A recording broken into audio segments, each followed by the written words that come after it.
Hassan souhaite y établir une base d'où il pourra lancer ses attaques contre ses adversaires religieux.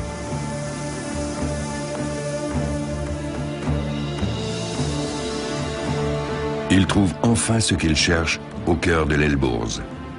Le pic d'Alamout, la fameuse Alamon des Croisés, se dresse à 2175 mètres d'altitude.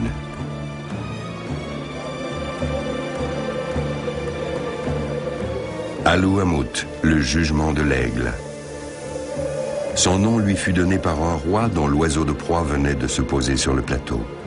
Comprenant aussitôt la situation stratégique du lieu, le souverain y fit ériger une forteresse.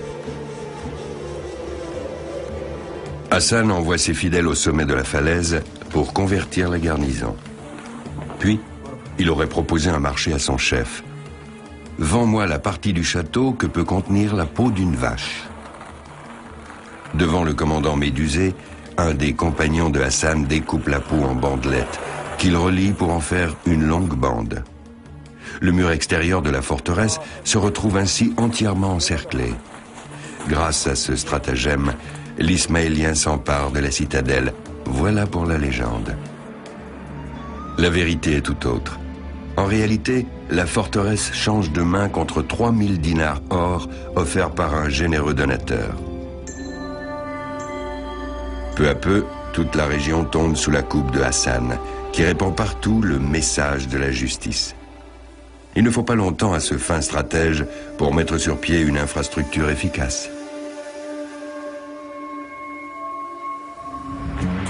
Un ingénieux système de communication permet aux alliés d'échanger des informations facilement, quelle que soit la distance qui les sépare.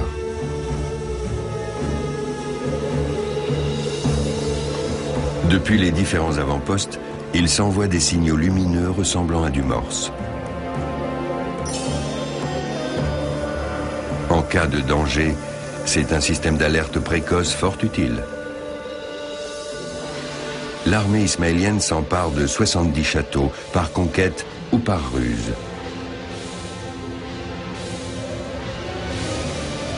Dans l'extrême nord de la Perse, naît un État dans l'État, composé d'un réseau de partisans unique en son genre. Un État gouverné par un chef religieux aux ambitions politiques affichées. Il se rapproche de son but. La fédération idéologique des Ismaéliens du pays. Seule l'union leur permettra de lutter contre les incessantes persécutions des autres factions.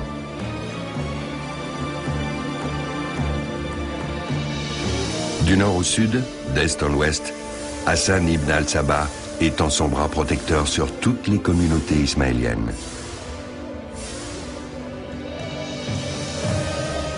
Depuis peu, les scientifiques s'intéressent de près à la forteresse d'Alamout. Quelques mois par an, une équipe d'archéologues de Téhéran effectue des fouilles dans le château bas. Au pied du plateau se trouvaient jadis les ateliers et les salles d'intendance de la forteresse. Il s'agit de la première étude subventionnée par l'État de ce lieu chargé d'histoire. Sous la houlette de Hamid Choubak, les archéologues mettent au jour des découvertes de différentes époques. À côté d'artefacts en argile, ils ont trouvé des récipients en bronze, des bijoux massifs, de lourdes chaînes en fer et un grand nombre de pièces de monnaie. Les pièces sont frappées à l'empreinte d'Alamout, un indice de l'existence d'un État autonome à l'époque de Hassan.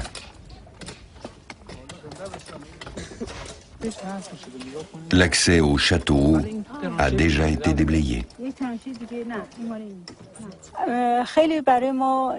Les découvertes que nous avons faites jusqu'à présent sont d'une importance capitale. Il y a de nombreuses pièces de monnaie, ainsi que des fragments de briques et de carreaux. Ces fragments proviennent de l'époque des Seljoukides, originaires de Turquie, et de Hassan ibn al-Sabah. Tout indique une architecture somptueuse, digne d'un grand chef religieux. Le reste de la population, en revanche, était logée modestement. Seuls quelques murs ont échappé à la destruction de la forteresse par les Mongols. Des vestiges de salles au cœur de la falaise constitue le plus gros des ruines. Les architectes de Hassan avaient revêtu la paroi extérieure de briques. À cette époque, le château devait offrir un aspect impressionnant.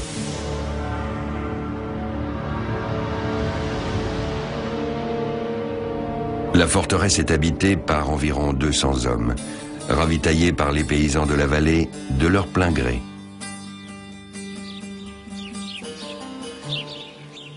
Ces Ismaéliens convertis ne veulent plus enrichir les seigneurs féodaux. Ils préfèrent travailler pour leur nouveau protecteur. En échange, Hassan leur apporte son soutien. Sous son règne, l'agriculture et le commerce sont florissants. Sa communauté est soudée, y compris face aux dangers.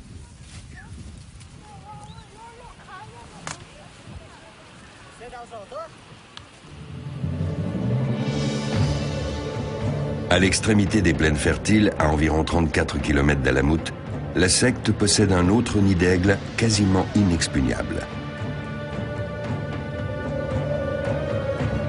La forteresse de Lamassar. Lors de son expédition en 1931, la Britannique Freya Stark dessine un plan du site. Au XIIIe siècle, les habitants de la forteresse résisteront vaillamment aux Mongols sans toutefois parvenir à les repousser. L'exploration des ruines est au programme des archéologues iraniens. Dans les prochaines décennies, tous les châteaux de l'époque de Hassan seront documentés de façon scientifique. La forteresse de Lamassar était très importante du point de vue stratégique. Construite avant l'époque de Hassan ibn al-Sabah, elle servait de base militaire. Lorsqu'une armée ennemie voulait attaquer la région autour d'Alamout, la forteresse en était rapidement avertie.